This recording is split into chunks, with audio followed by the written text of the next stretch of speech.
Bismillahirrahmanirrahim. Assalamu alaikum to everyone. So in this lecture we will discuss the thyroid nodules. So we will take as example of the scenario of a thyroid patient. You know, the thyroid is a very important for the examination point of view, and clinically these are the short cases as well as they are the long cases which are asked in the exam. A 29 years old woman presents for the evaluation of the thyroid nodule that she notices while she was standing in front of the mirror. So she is otherwise healthy.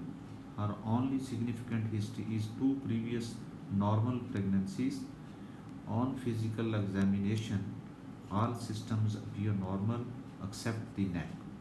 An isolated 1 centimeter firm nodule is present in the right lobe of the thyroid gland that moves when the patient swallows.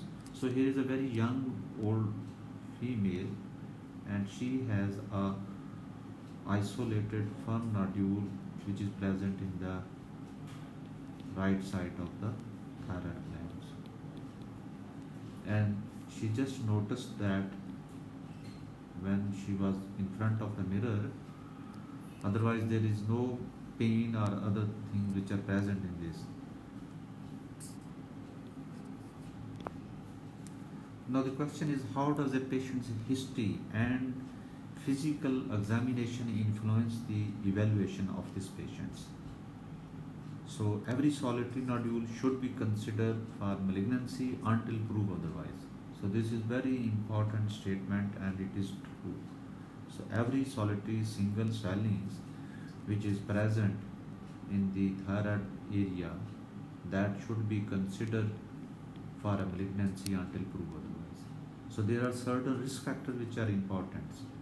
So the one of the important risk factor is the radiation history and the family history of the patients, and there is a recent change of voice of the patients, and the airway symptoms. The patient has a compromised airway, there is a pressure effect on that, and there is a nodule pattern that is important.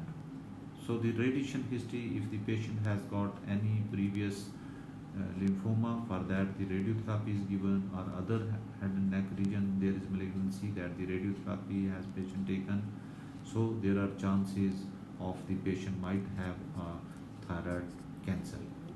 So regarding the radiation history, a past history 10 to 20 years, this is a long period of low dose ionizing radiations, that is the 2000 rads to the neck carries 40% risk of thyroid cancer. So this is the very significant risk of the patient. 40% is not a less risk.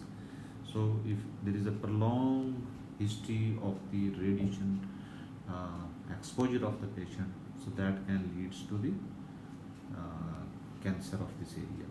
The most common cancer following the radiation is the papillary carcinoma. Whenever in the scenario you find the patient is exposed to the radiations, and in one best choice you are asked about the different types of the cancers, so your choice will be about the papillary carcinoma. So the papillary is associated with the radiations. So the radioactive iodine ablation has not been associated with the increased incidence of the thyroid cancer. So it was considered radioactive iodine ablation has association with the incidence of thyroid cancer. Now on the evidence based, so it is not commonly associated with cancer. Now the family history of the thyroid cancer is very significant.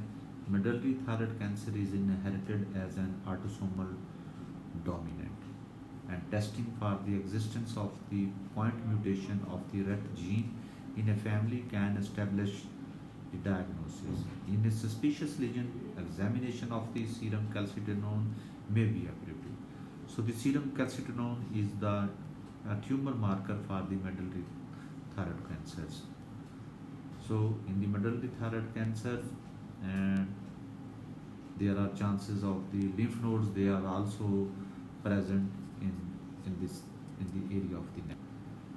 In the family history, elevated values of highly suggestive of the medullary carcinoma and screening for the RUT mutation is then warranted. Positive results suggest multiple endocrine neoplasia, so it may be associated with the Mann syndromes. Evaluation of the affected patient for the pheochromocytoma, adrenal medullary hyperplasia, and hyperparathyroidism is necessary before the surgery. So, if you are suspecting the medullary carcinoma, you have to rule out the pheochromocytoma. So, it is the tumor of the adrenal in which the severe hypertension is occurs. So, you have to evaluate this. And the adrenal medullary hyperplasia and hyperparathyroidisms. So, they are also important in these conditions before surgery.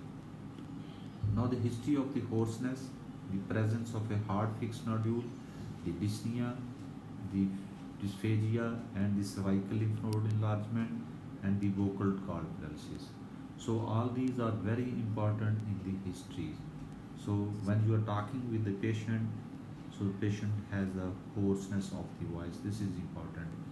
And on the examination, if you find this tumor is affixed to the underlying tissues, then it may be a chance of the malignancy in these regions.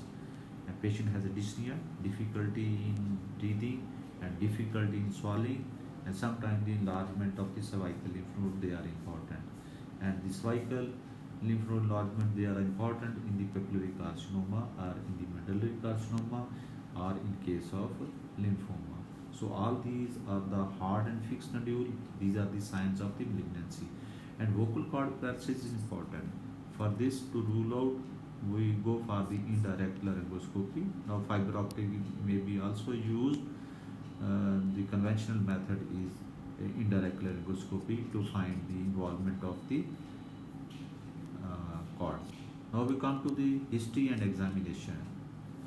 We perform a complete history and physical examination and find that the woman has no risk factor for the thyroid cancer, especially in this patient. We are talking about this patient. On examination, the nodule is solitary. It is not hard or fixed. The vocal cords move normally. So this is the examination of this patient. Now what is the next step in the evaluation of these patients? So we first to perform the FNAC of the lesions. FNAC is, here you can see there is a demonstration of the FNAC. A needle is passed in these lesions. Multiple passes they are passed and aspiration, and the slides are made. And ultrasound of the thyroid may be performed to scan for the additional suspicious nodules, to evaluate the nodules for the suspicion of suspicious features of the malignancy. If the nodule is complex, cystic, and has solid component, FNAC should be performed with ultrasound guidance. That gives a good results. So if the smaller tumor is there, you cannot blindly find the aspiration of this area. So you go for fix that area and ultrasound guided. You accurately take the aspirates and makes a slide to find out which type of this cancer. Now the FNAC poses little risk and can firmly establish the diagnosis in majority of the cases. All malignancies of the thyroid can be diagnosed on the FNAC except follicular carcinoma. You cannot make a diagnosis of the follicular carcinoma on your FNAC. For this purpose, you need the tissue biopsy. Only the FNAC will diagnose of the follicular neoplasm, and this follicular neoplasm may be a benign condition and it may be a malignant condition. So follicular cannot be diagnosed on this. So the all other, the papillary, anaplastics, medullary, and lymphoma are the four other malignancy of the thyroid which are very important. You can make the diagnosis simple test of the FNAC. The only exception is the follicular carcinoma. Why the follicular carcinoma cannot be diagnosed? Because for the diagnosis of the follicular carcinoma, you need the vascular invasions. So the vascular invasions cannot be diagnosed and cannot be seen on the cytology. So you need a tissue for that. So for that purpose, you need the minimum lobectomy of the patient, or during the surgical procedure, you can go for the frozen section and make a diagnosis of the follicular carcinoma. Now, the approximately two-thirds of the aspirates demonstrate benign process. Of the remaining aspirates, approximate one half demonstrate the malignant cell and one half are the indeterminate. A cyst necessitates complete aspiration and the follow-up. If it is large, more than 4 centimeter, or recurs several times following the aspiration, or if the aspirate is hemorrhagic, removal to eliminate the risk of malignancy up to 15% in large cyst is required. Now, the FNAC has become the standard of care for the diagnosing the thyroid nodules. In general, scanning the thyroid with the radioactive iodine is generally not appropriate in initial evaluation of the solitary thyroid nodules. Cold nodules have a 15% chances of being malignant, whereas hot nodules are rarely cancerous. Ultrasound is sensitive for evaluating the quality of nodules and criteria of FNAC. Scanning for the additional suspicious non-palpable nodules and discriminating cyst from the nodules. Ultrasound is generally used to follow the size or recurrence of the cyst following the FNAC or nodular progressions. Ultrasound guided FNAC of the suspicious thyroid nodules improves yield with fewer non-diagnostic FNAC biopsies.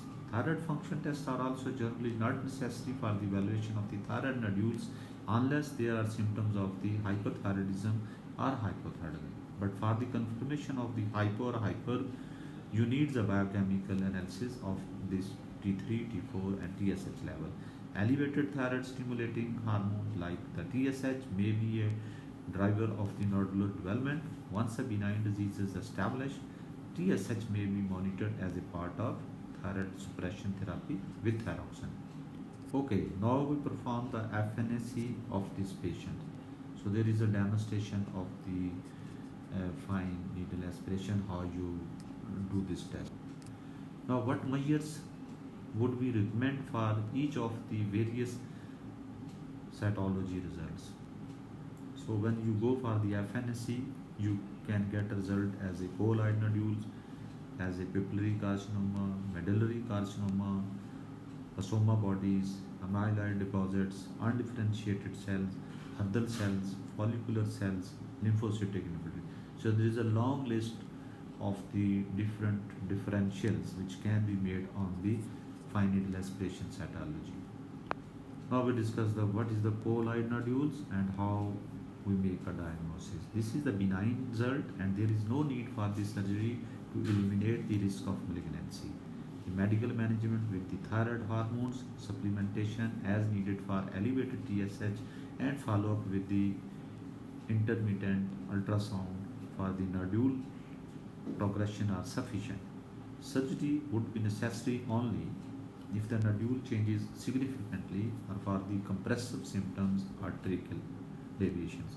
When you do the FNAC, so you can get a white material from the colloid cyst. Sometimes it is reduced in size, but it persists and reoccurs. Then you need a removal of that area, like you perform the lobectomy and hysterectomy on the left side, either on the right side or on the left sides. You remove the whole lobe and with the isthmus with the colloid nodule. So this is the commonest finding on the FNAC.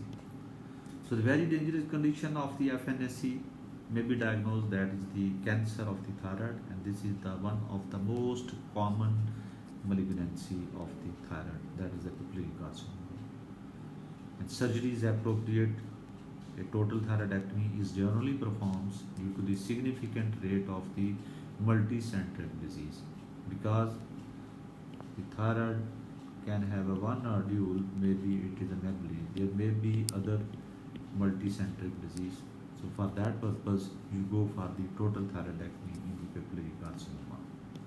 And there may be chances of the medullary carcinoma.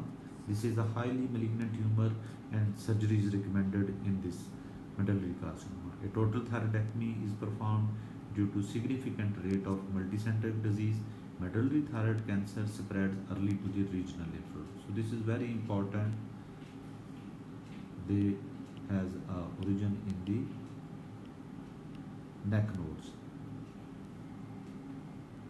So the central lymph nodes dissection and the careful evaluation of the lateral lymph nodes is essential at the time of surgery. So when you're performing surgery for the medullary carcinoma, you need the total thyroidectomy along with the excision of the lymph node. Sometimes you need a modified or the radical neck dissection for these lymph nodes. Now there are prosoma bodies. These structures are a marker for the papillary cancer and a thyroidectomy is recommended in these cases. Amyloid deposits, this substance and calcitonin staining suggest medullary cancer and a total thyroidectomy is mandatory in these conditions. Undifferentiated cells. The findings indicate an anaplastic cancer and either chemotherapy or radiation or salvage operative therapy is appropriate in this condition.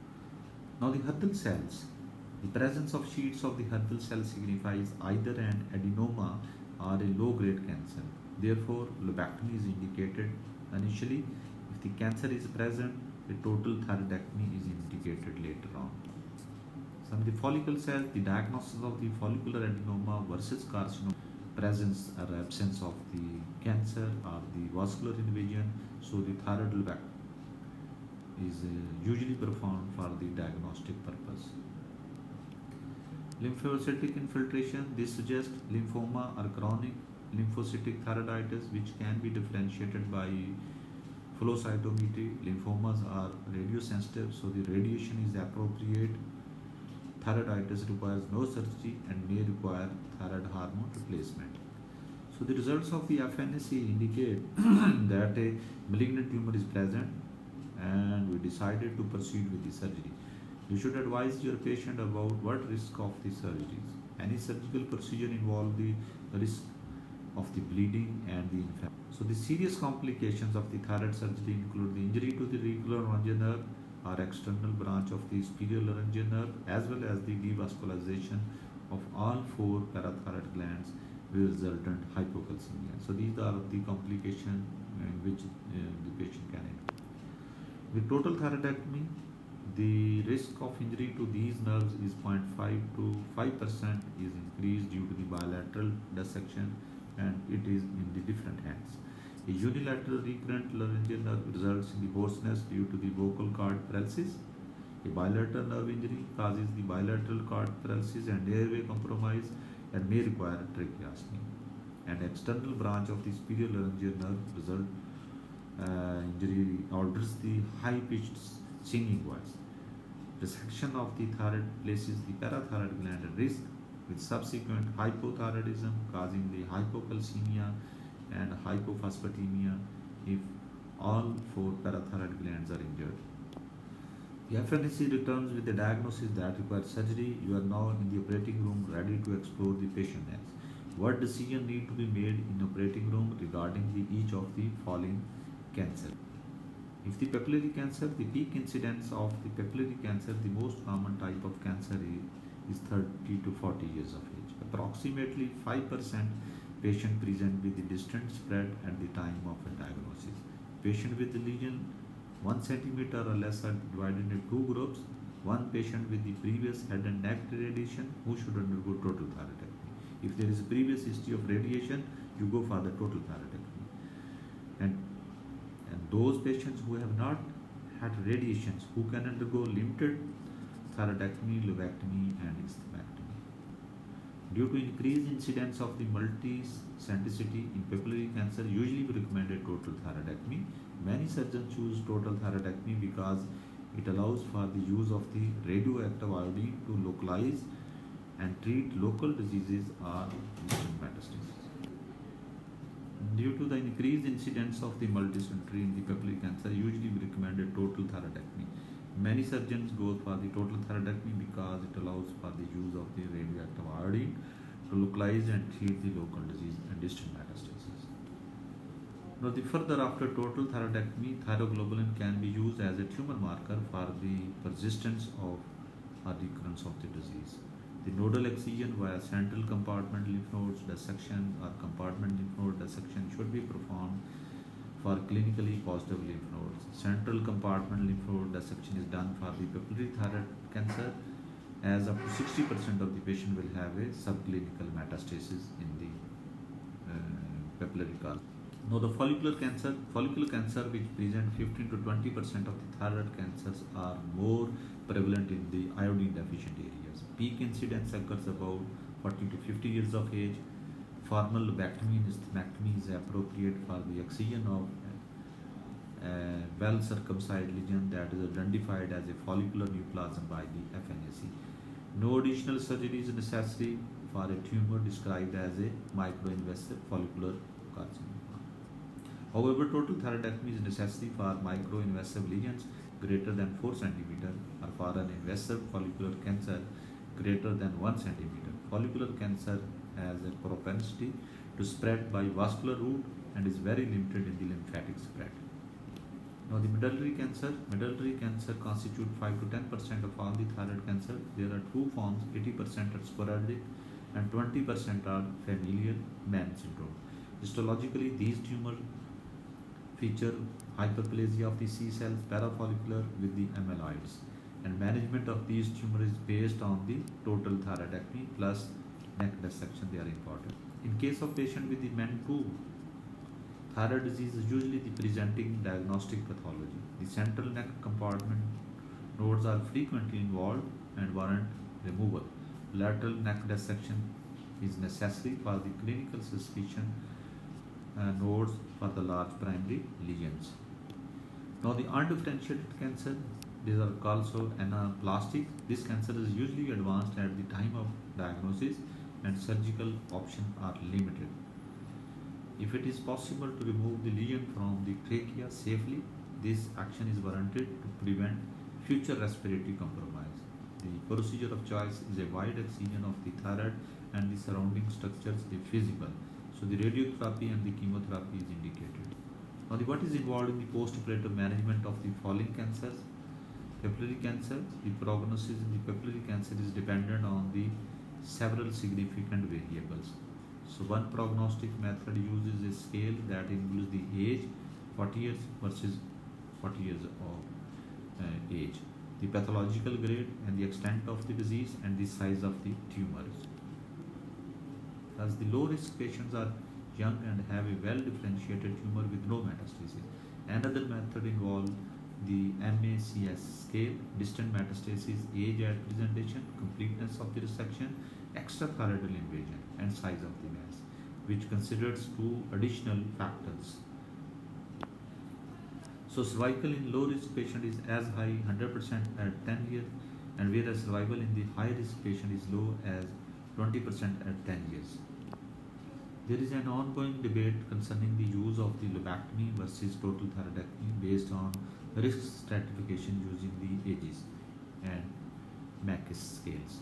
Post-operative management also usually includes the TSH suppression with the thyroid hormone and possibly iodine 131 ablation used on the risk assessment. Thyroglobulin levels can be used as a tumor marker for the persistence or the recurrence of disease. Rising thyroglobulin levels warrants a search for the residual disease by ultrasound and iodine scanning. Regional lymph node dissection is performed for the progressive or symptomatic disease.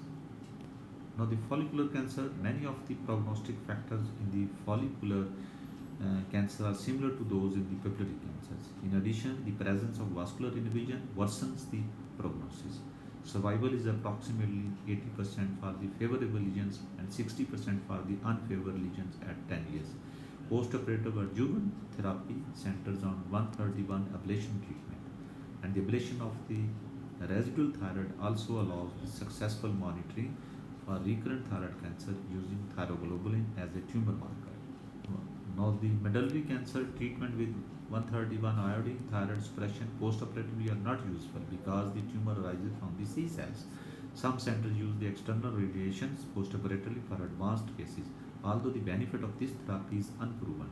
Prognosis is related to the extent of the disease with an overall survival of 80% at 10 years, but less than 45% with the lymph node involvement. Patient may be monitored by measuring serum calcitonin and carcinoembryonic antigen CEA levels. Now, the undifferentiated cancer, anaplastic cancer, which constitute only 5% of all the thyroid cancer, has a peak incidence in the seventh decade. Tumors are usually large with 50% presenting with the positive nodes, approximately 30% of the patient present with the distant metastasis. The lung has been most common site of the distal metastasis. The prognosis is extremely poor. However, multimodality therapy with pre and post-operative chemotherapy and radiation treatment are typically used. So this is the total about the solitary lesions. When you take a history of the patient and make a diagnosis, and you make a differential diagnosis of the solitary nodules. Ultimately, you have a different differential, and keeping in mind, you reach a one diagnosis, and according to the diagnosis, you reach the best treatment which can be given to the solitary nodule. And solitary nodule, as a examination, as a clinical case, as a long case, as a short case, they are very important for examination.